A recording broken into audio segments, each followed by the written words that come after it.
I-SABC ihlela ukudiliza izisebenzi ezingamakhulu ayisithupha kanye nezisebenzi eziyitoho eziyinkulungwane-200.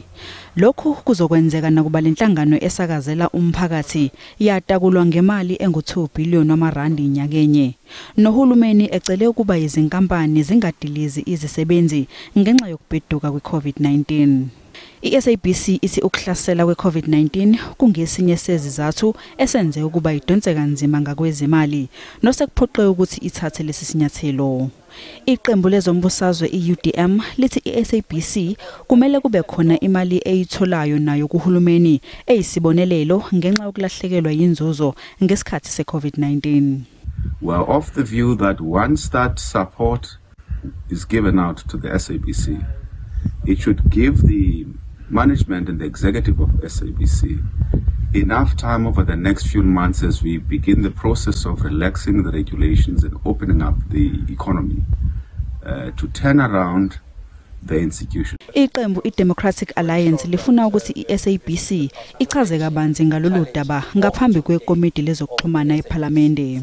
We share the anxiety, the frustration of SABC staff who at this time are worried that they could possibly be losing their jobs.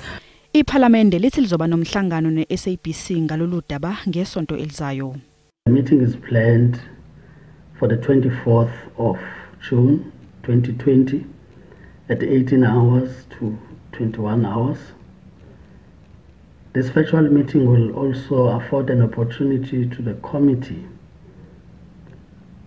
to look at all the pillars that were outlined in the turnaround strategy.